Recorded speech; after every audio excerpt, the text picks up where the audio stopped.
Want a chance to win your own free NOAA Weather Radio? All you gotta do is subscribe to the channel and you're automatically registered. Now, on to the video.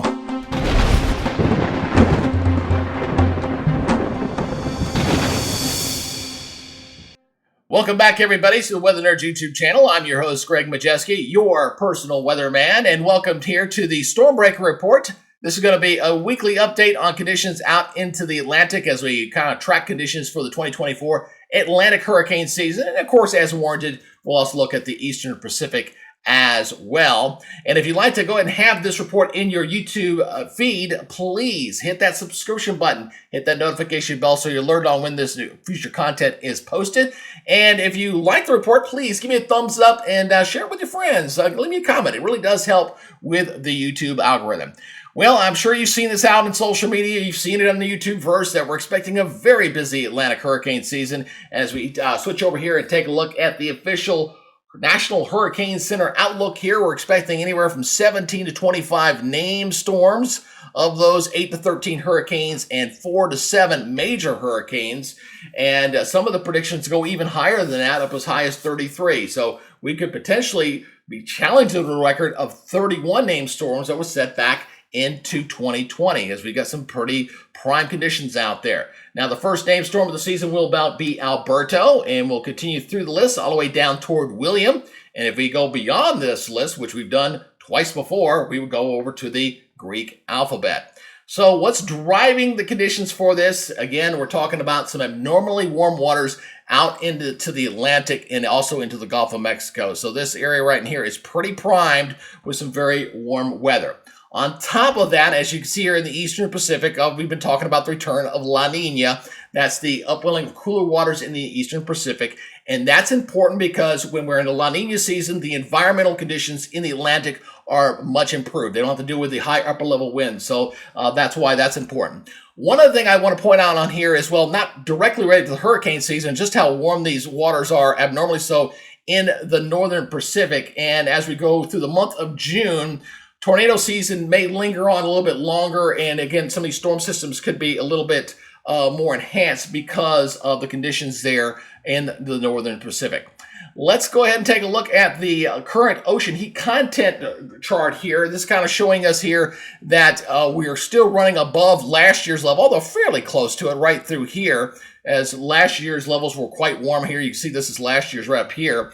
But the blue line is kind of the average, and we're kind of seeing water conditions or water temperatures that are more conducive, say, into August than, say, the early portion of June. So definitely can see those above normal temperatures there across the Atlantic as well as in the Gulf of Mexico. The prime zone, of course, is the Gulf of Mexico. That's that blue area there covering the Gulf and off the southeastern coast. So that is where, climatologically speaking, looking at past historically speaking, these are the zones where you see tropical development occurs. Now, right now, if you look at the current sea surface temperatures, these are the actual temperatures, not the anomalies, the actual temperatures here. You see quite warm. That pink area, we're talking areas there above 85 degrees there in the southeastern Gulf of Mexico, and also down here into the Bay of Campeche. We're talking about bath water. In fact, some of the water temperatures around Key West have been right around 90 degrees. So if we do get anything tropical developed there, throughout the month of June, there's plenty of latent heat there for the hurricanes or tropical storms to potentially feed off there as we go throughout the month. Now, the good news from the National Hurricane Center as far as the next 48 hours are concerned, we're looking pretty quiet out there for right now. And there's a reason for that. I'm going to show you that here in just a second as we go through the next couple of weeks especially. What's kind of driving this right now is the fact that we're expecting the North Atlantic oscillation to be in a negative phase. So when you see it there kind of below that line right there, that means we're going to be seeing trophiness across the east, and it does have an impact on tropical development, especially with higher upper level winds. All right, so let's look at the current tropical satellite imagery right now across the Atlantic, and we're seeing, looks like some clouds. Maybe it kind of draws your attention to this right up in here, but again, because of some stronger winds that are going to be out here, right now we're not looking at any kind of imminent development out here. The Gulf of Mexico is looking pretty clean for the moment, and the Intertropical Convergence Zone, which is down here, is a little bit far south. Nothing to be concerned about, any tropical waves out there developing for the moment. So as we switch over to the latest GFS American model here, and we're looking first at the 500 millibar heights, okay? So we're going to kind of look at how things are going to be developing here with the upper level winds. Obviously, we've got a pretty good low here south of Newfoundland there, off to the east coast there, to the east of Maine. And what we're going to continue to see, because of the North Atlantic Oscillation being in negative phase, is we're going to see these systems that are going to be kind of diving in here across the eastern third of the United States. So as I go ahead and step this forward into time as we go throughout this current week, it looks pretty quiet out there. You see the big low there spinning up there near Newfoundland. Again, not tropical there, but a pretty good trough here coming in across the eastern third of the United States. You can see these higher winds there blowing in here as we head toward the 6th of June.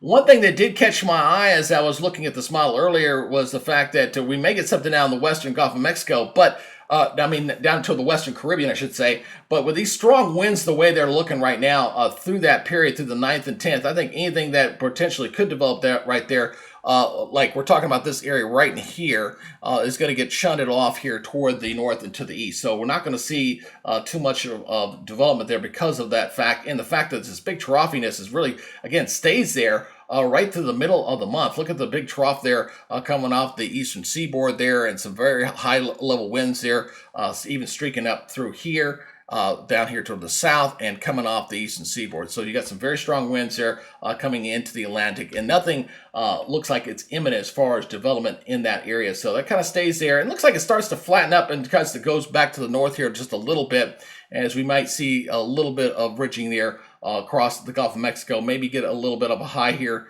start to develop here across the upper levels there across the Gulf. Now let's go ahead and switch over to the precipitation mode. We're going to track this again for the same area. Let me go ahead and back this up here, and let's go ahead and take a look at this here. And we back that up here. It went back there. All right, so watch this again as we go forward through time. We're going to bring this up specifically up to around the 9th and 10th. I want to show you exactly what I was looking at here. As I was looking at this model earlier, look, something was trying to develop right down in here. So, but again, with this big troughiness coming in here, it's going to shunt this right out into the Atlantic. Not going to be a problem here as we go forward in the time. You see it kind of gets picked up there, and then it just gets shuttered right on out. Boom. Kind of comes up towards South Florida and then kind of gets pulled down out. So it's something to watch. But again, with that big trough there staying in the east, it's going to be kind of detrimental to anything tropical to develop at that point. And then it looks like the rest of this run remains pretty quiet for the time being, as the big high pressure system, which is well off into the eastern Atlantic for right now, takes up shop that far east because of this continued troughiness across the eastern portion of the United States. So that's your report for right now, guys. Again, we'll continue this as a weekly update. Every Monday I'll have new updates for you here on the tropics as things begin to get fired up and things look a little more vigorous. When we get updates for potential areas of concern from the National Hurricane Center, obviously we'll do more frequent updates. So if you'd like to get these updates in your YouTube feed, again, subscribe to the channel and hit that notification bell, and that way you get these updates when you need them. All right, that's it for now. You guys take it easy. We'll see you on the next report. Until then, be good, stay safe, and we'll see you next time. Bye, guys.